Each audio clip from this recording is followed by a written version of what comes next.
السلام علیکم ورحمۃ اللہ وبرکاتہ۔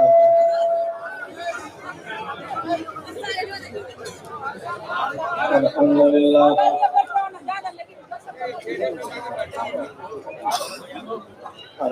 للہ نحمده ونستعینه ونستغفره ونعوذ بالله من شرور انفسنا ومن سیئات اعمالنا، من يهده الله فلا مضل له ومن يضلل فلا هادي له،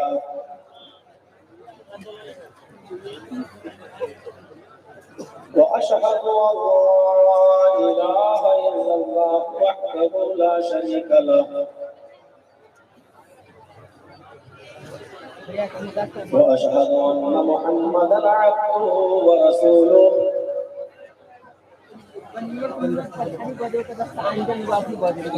أما بعد فإن خير الحديث كتاب الله، وخير الهدي هدي محمد صلى الله عليه وسلم، وشر الأمور محدثاتها وكل محدثة بدعة وكل بدعة ضلالة وكل ضلالة في النار۔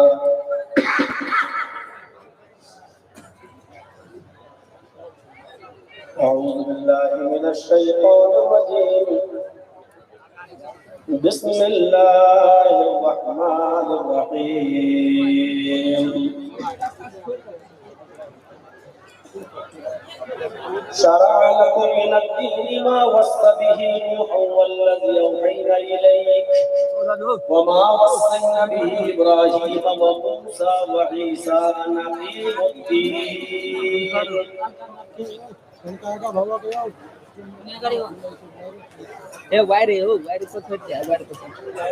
وقال تعالى: ومن يبتغ غير الإسلام دينا فلن يقبل منه وهو في الآخرة من الخاسرين۔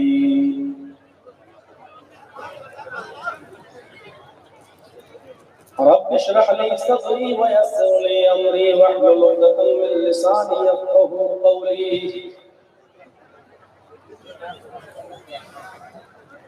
عظیم الشان اجلاس میں صدر محترم فضیلت الشیخ عین الحق شمسی حفظہ اللہ،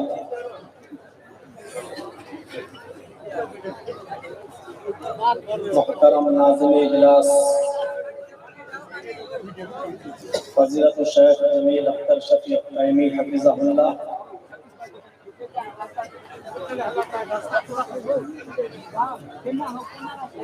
اسٹیج پر بیٹھے ہوئے اس علاقے کے اور ڈسٹرکٹ سرحا نیپال کے معطر علماء کرام،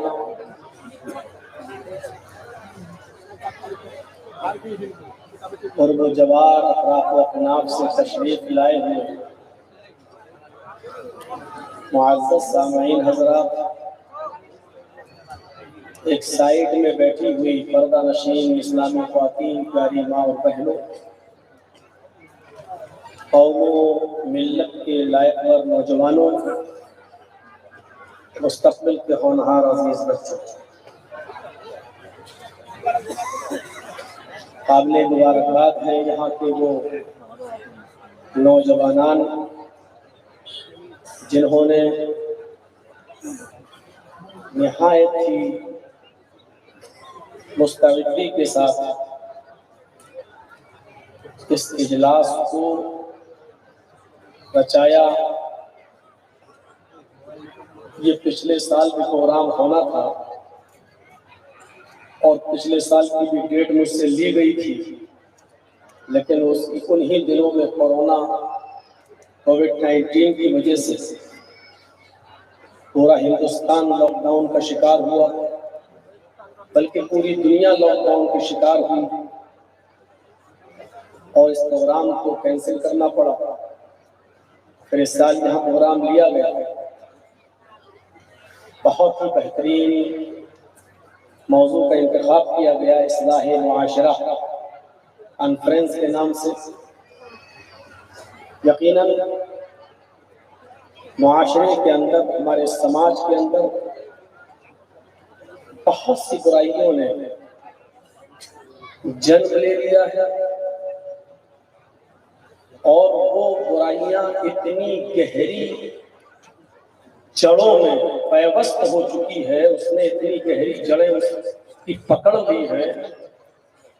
کہ ان برائیوں کو دور کرنا ہمارے سماج کے لیے اور معاشرے کے لیے اور معاشرے کے سربراہ لوگوں کے لیے یقیناً ایک چیلنج ہے۔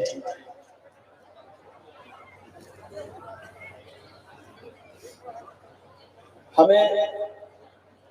اس پر غور کرنا چاہیے۔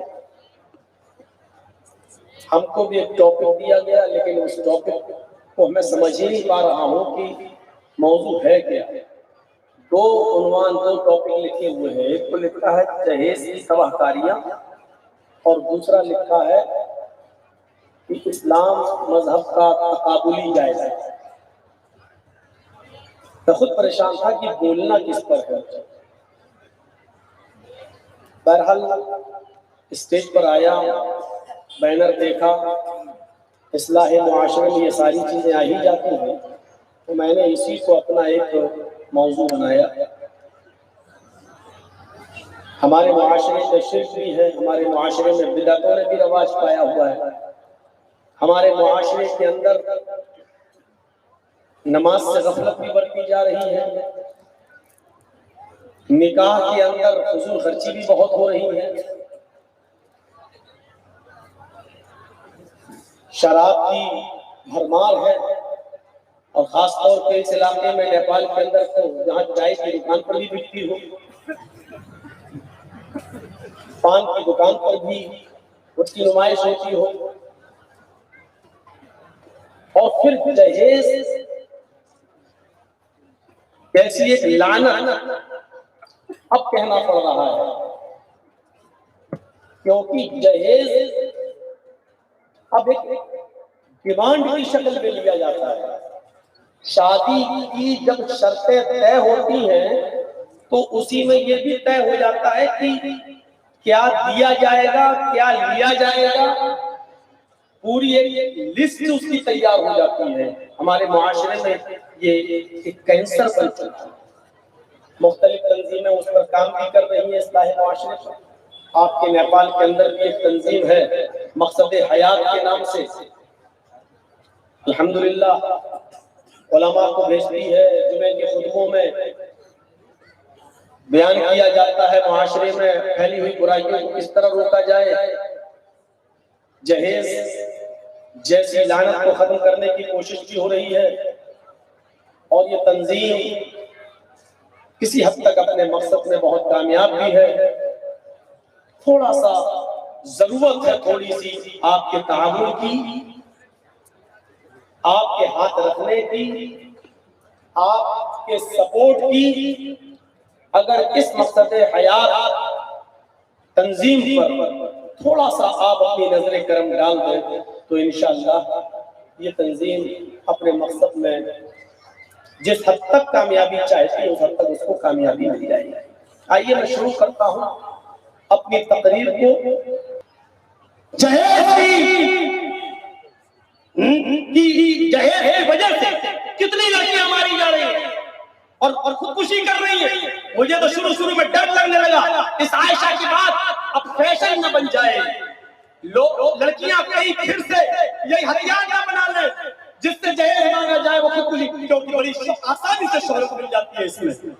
لیکن شہرت سے فائدہ کہ جب کوئی زندہ ہی نہیں رہے گی تو نام کس کے لیے سنے گی، کس کی شہرت؟ سمندر کی ندی کی لہروں میں کچھ چلی گئی۔ میرے بھائیوں